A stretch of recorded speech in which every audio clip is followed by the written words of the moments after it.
And now, the old studio clock on the wall tells us that it's that time again. It's Nightfall. And Nightfall Mystery Theater is here to scare you half to death. It's summer. So how'd you like to go on vacation? Forever. A new play by Janet Vanelli is our presentation tonight. Its title, In the Name of the Father. Its moral, still waters do indeed run deep. Listen now, if you dare.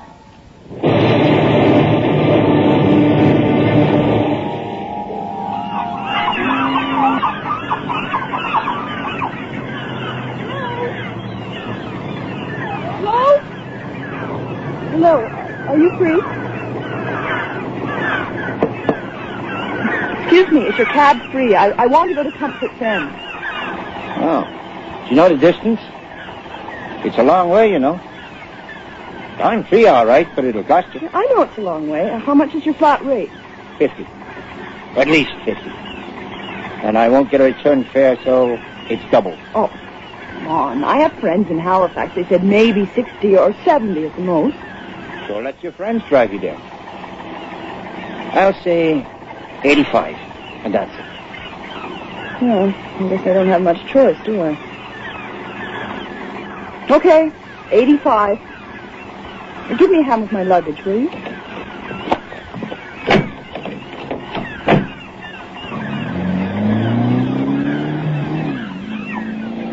It was a bad summer. It had started late, like it was too tired to get up and get hot and get on with it. But I needed a holiday.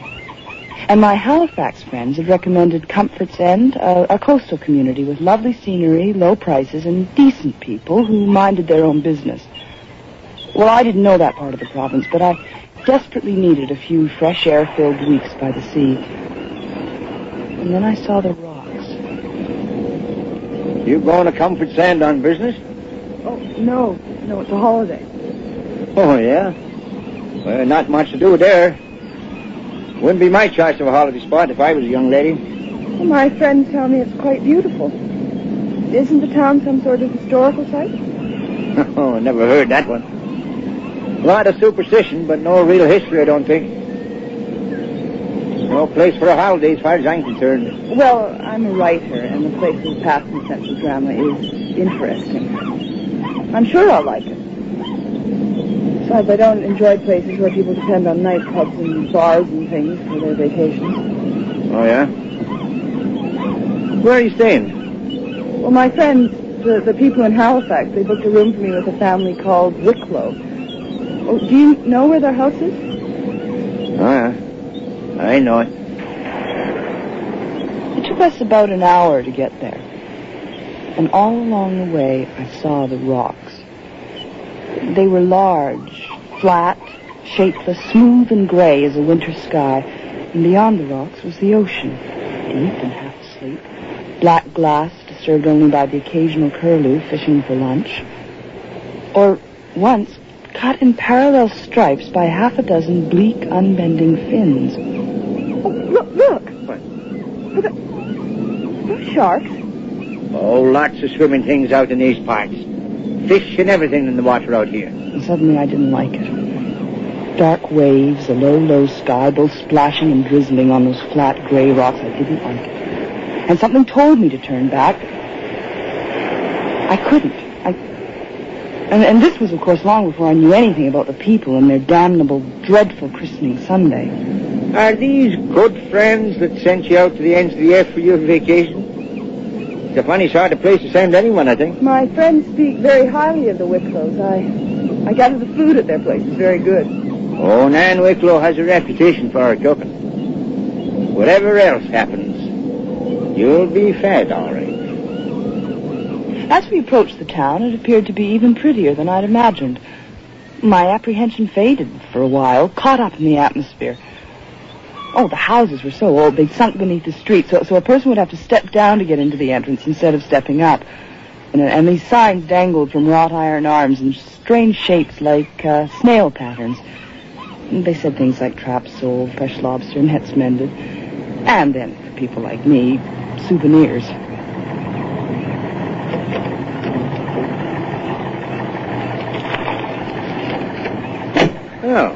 Thank you very much, miss.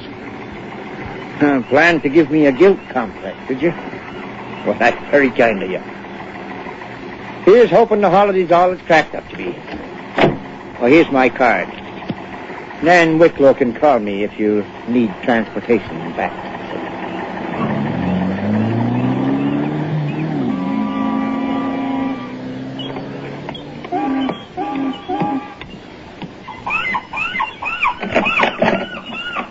Well, here you are.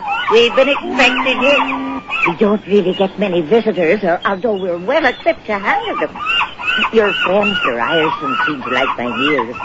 You may well put on a few pounds if you've a taste for seafood. It was everything Kate Ryerson had promised. That night we had tiny shrimp served with brown bread and sweet butter, smoked haddock and milk, scallops cracked at the edges in white wine sauce, blueberry muffins, and green beans that snapped in their dish. Late that night, I sat on the veranda watching the street. There were lights in the harbor. There was a murmur of voices, but I couldn't see anyone.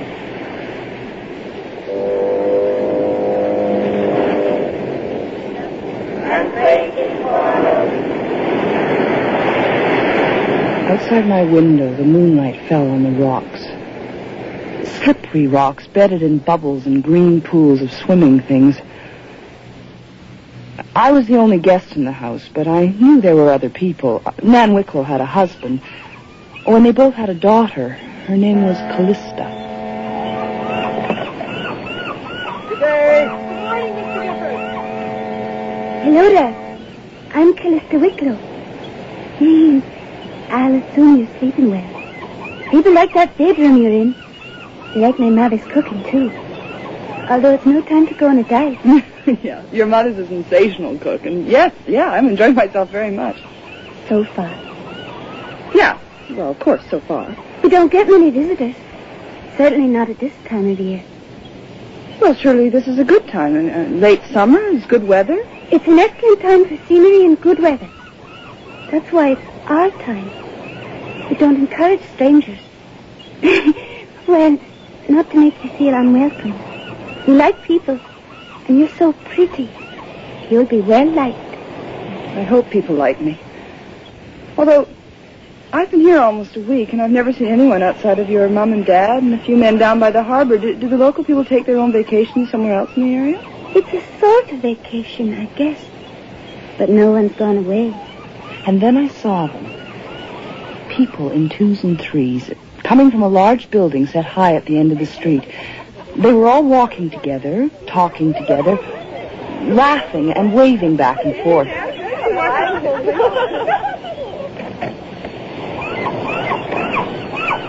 Callista? They're all women. Oh, my God, they're all pregnant. I knew fishermen were only home in the off-season, but this is amazing. Come on now. Callista, did I imagine that? Isn't it wonderful? And next year, it will be my turn. Next year, she said, it will be my turn. Well, what turn? A turn at being popular? A turn at having babies? Callista was a talkative girl, yet she told me nothing. And far, far more interesting was the old man who came to stay at the Wicklow house on my 7th day in the town. His name was Mortimer. First name or surname, I never knew, but he was a professor with Dalhousie, and he specialized in maritime biology. It's a good place to study ocean life here. There's no place better. And you, a writer, couldn't have picked a better spot. Are you interested in the sea? Well, I haven't been before, but now, yes. Ah. And, when I drove from Halifax, I saw sharks. They were very close to the shore. Oh. It was a bit frightening. But I guess that's part of the ocean's attraction, beauty, and fear. You're very lucky. There are not many people who see the sharks. Well, porpoises come in by the dozens. But the sharks, seeing them so close is a rarity. The ones that appear in this part of the world are usually mutations. Mutations? You mean like crossbreeding? They're not true sharks? Oh, there is no true shark, as you call it. You see, along the coast of every maritime state and province, there live a breed of aquatic creature called Selachians. Now, some are recognizable to the layman, some are recognizable only to the scientist, and some are primordial lynx. They have no name. Next year, it will be my turn. Lots of swimming things out here. Well, we never hear much about there being sharks and strange fish in this part of the world. I mean me and people in the city. There's no need to apologize. I'm a city man. There are scientists that claim sharks never travel in the depths. Yet a shark has been found recently 2.5 miles down in the Atlantic, heavy with young, where the water pressure measures 5,900 pounds per square inch. Dogfish, hatched for centuries off the coast of South America, have been found breeding in the chilled waters of Antarctica. Strange things happen in the ocean. We'll never know it all. Copy? Mortimer kept me up to date on the fads and phobias of underwater life, and Callista laughed enigmatically and added nothing to my store of knowledge except the speculation that she just might be as crossbred as Professor Mortimer's Selachians. She was just a little vague and out of touch. Days passed, nights passed, and I slept well because of the fresh air. Then I slept lightly because of the voices. Then I didn't sleep. You don't look well, my dear one. Will you be packing up and I'll call that taxi man to take you back to the city? A few nightclubs will brighten you up again. No, that's the very thing I'm trying to avoid. I never thought I'd hear a born-and-bred maritimer recommending the bright lights. I would have thought you'd be pushing me down to the harbor to breathe the cold sea air. The low, cloud-colored sky drizzled steadily on those gray rocks. And I didn't like the town. Yet, I couldn't leave.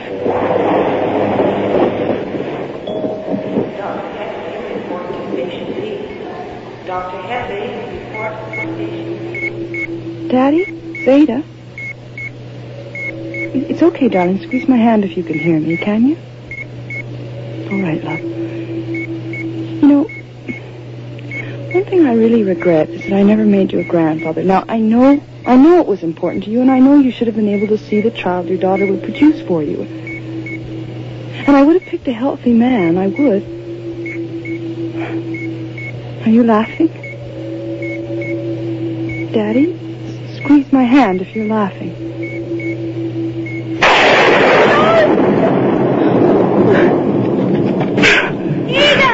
You cried out. It's only a thunderstorm. I'm here. It's only a storm. Okay. Really, I'm okay. I had a nightmare and I'm all right now. Would you just leave me alone? Sorry, I just wish that I could look out the window and see something else besides those damn bloody rocks. Now, why would you say that? And they're so beautiful.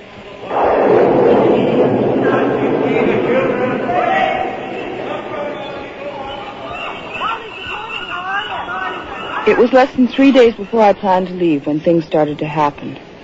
Suddenly, going towards the harbor on my ritual walk, doors were opened. Things were sold, nets were mended, and fresh lobster floundered in a tub.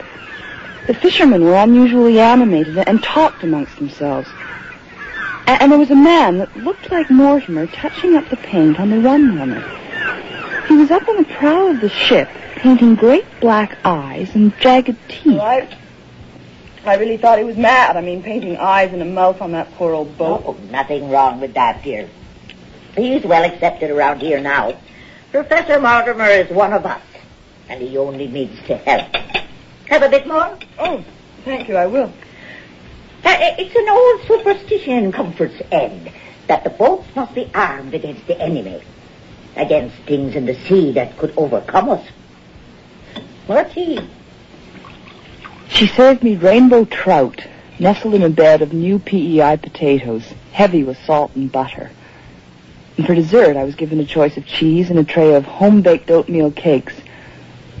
Callista was unusually quiet until... Is that all, miss? Don't go out. It's birth night. What did you say? Callista, what? She's a foolish girl. 30 on her last birthday, and we have to keep her home.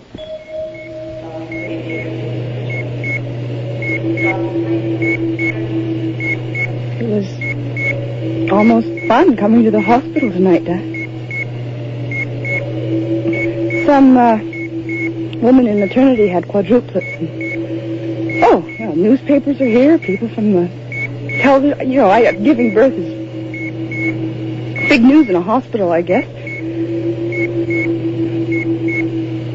How are you feeling, darling? Squeeze my hand if you're okay. Dad, squeeze my hand if you... We weren't finished, Dad. You left me and it wasn't over yet. I don't care what you say. I was born here, and even I can find the town moody and depressing. You dry your tears, and I'm phoning your taxi driver friend to come out tomorrow and take you back to Halifax. Not a word now. That's what's happening. Now get into the lounge, and Callista will bring you and the professor a nice cup of coffee.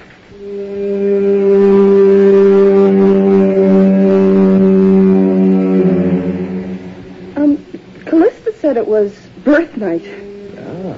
Is there such a thing? I mean, does that mean things in the ocean breed at this time of year or what? Well, considering I'm leaving soon, I feel I'm entitled to know what makes this community tick. Yes, people around here do believe that things happen at this time. Old wives' tales and superstition, call it what you like. Here, now, for example, people like to think of the sharks as leaders of the local lifestyle, the symbols of the community, you might say. Good luck charms for childbearing. You know, the breeding habits of the male shark set it apart from the rest of the underwater world. If you ever saw one up close, you'd see that it had two claspers protruding from its side when the pelvic fins are stretched at right angles to the torso. Now, these claspers are thrust into the female's body, and the seminal fluid is injected under the skin. And the mating shark appears to be embracing the female. And, of course, it's quite capable of mating in this way with another species. Oh, sounds disgusting. Mm-hmm. Do you mean the male shark actually can, well, hook itself to another species for purpose of mating? I mean, is that what you're saying? What? That's what you're saying, my dear. What imaginations you young writers have. Have I read you a few more chapters out of my biology text and left you listening to the oceans roll and the poor old foghorn? I bet you'd have a saleable horror story underway before dawn. No, a colorful imagination's your stock in trade, not mine. One spoon of sugar or two. So I listened to the old man until nightfall, and then I went up to my pretty room and cried. I liked that coral-gabled rooming house, and I liked my view, dismal rocks and all. And what it came down to was I didn't want to leave at all.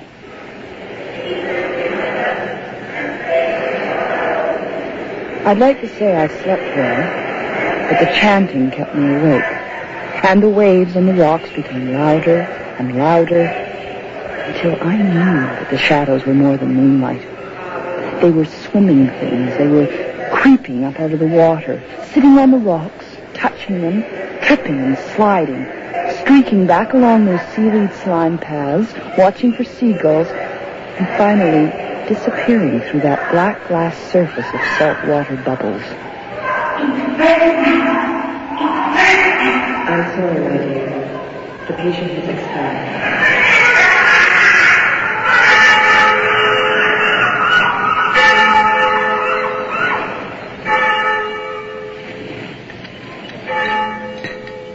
Come on, dear. Scotch kippers and poached eggs. You won't get it this good in Halifax, despite what the Tourist Bureau says. Well, I've got to thank you, Nan. You've been very kind and patient. I realize I wasn't the best of house guests. Rubbish! But just spell my name right when you put all your feelings into a short story or a play. Well, I'm going down to the harbor, if you'll excuse me. I just want to say goodbye to everything. Will you tell the driver to wait? I won't be long. But he'll be here in a minute. Don't go. Wait here, dear. Don't go. I wandered as far as that large building at the top of the street, the one which disgorged all the happy pregnant girls when I first arrived. It was a sort of church, it seemed, a kind of community hall, a vast auditorium. I went inside.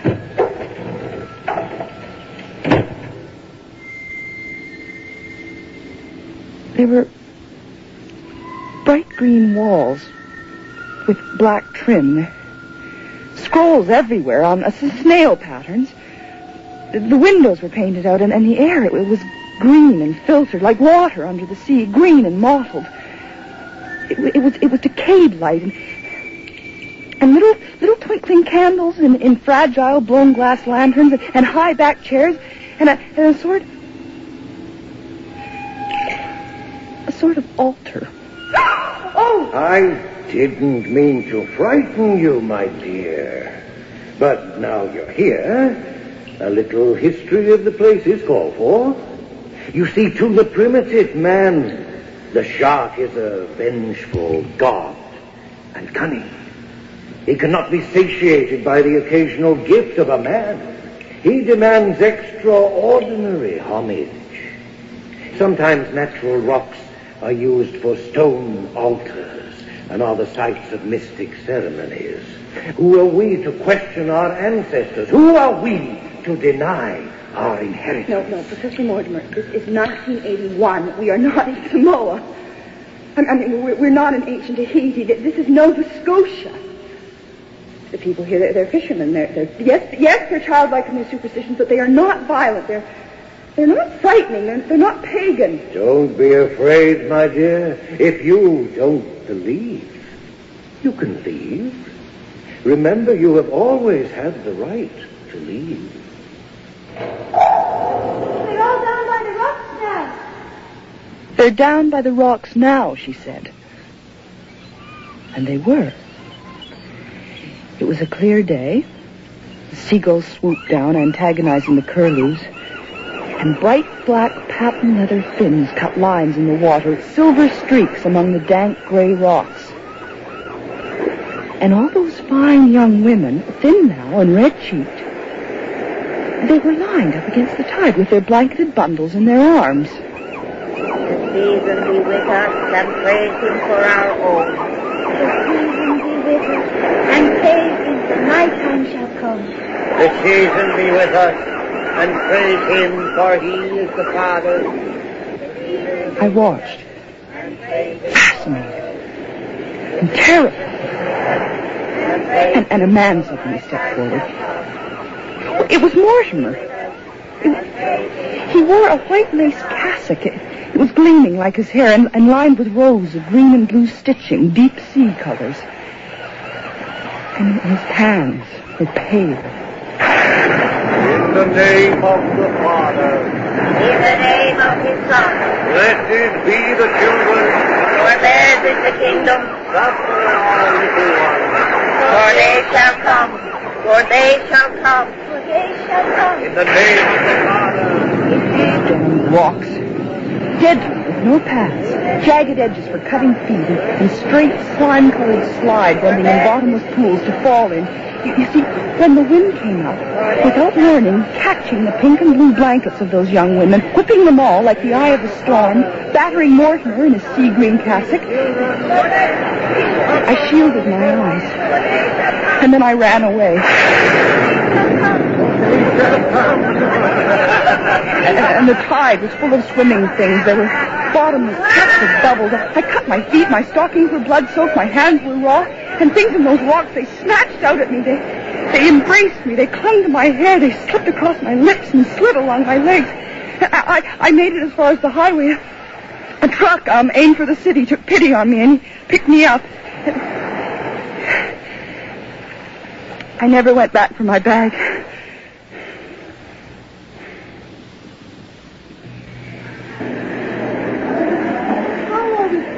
Now, dear, do we feel like visitors?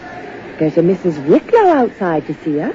She seems like a nice lady. Why do hospitals always operate on the royal we? I mean, Mrs. Wicklow isn't here to see us. She's here to see me. Sorry, yes, I'll see her. And there are you, looking as pretty as ever. I knew the mood of our part of the country was hard to take. I told you. Mrs. Wicklow, did I really see it, or did I imagine it? You didn't imagine anything, dear.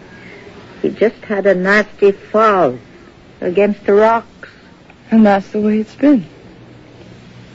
Oh, whenever I tell anyone about that christening Sunday when the wind gathered in the little fishing community of Comfort's End and pulled out hair and hurt our eyes and forced the folds of those soft blue and pink christening blankets back for an instant in the arms of those bright-eyed young women, and whenever I try to explain about those bulging baby eyes and those fragile membrane fins pressed against those pale baby cheeks,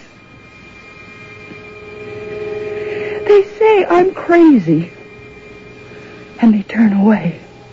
Easy, dear. Take it easy. Remember, next summer, it could be your turn.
In the Name of the Father by Janet Bonelli, starring Dixie Seatle as Ada, with Chris Wiggins as Professor Mortimer and Ruth Springford as Nan Wicklow. Nikki Guadagni was Callista, Hugh Webster was the cab driver, and Eve Crawford was Kate.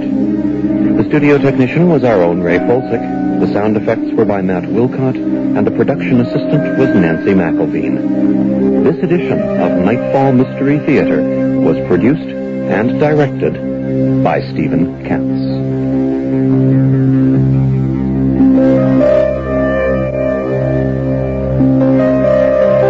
Arts National's Friday Night is produced by Philip Coulter with the assistance of Matthew Baird and Ray Folsick and support from the rest of the Arts National team, Neil Crory, Barbara McKenzie, Cyril Irving Glick, Laurie Lockhart, and executive producer Keith Horner. I'm Ian Alexander, inviting you to join us next Monday through Thursday for concerts and features from Guitar 84, plus a Friday night show including music in the life of Anna Russell, a Pops concert by String Band in Russia, more of Leon Bibbs Blues, and all our other features. Right now, stay tuned for the news, then Nora Spick from Calgary with some late-night sounds, and after midnight, Ron Robinson's Nightlines from Winnipeg as the music continues on CBC Stereo.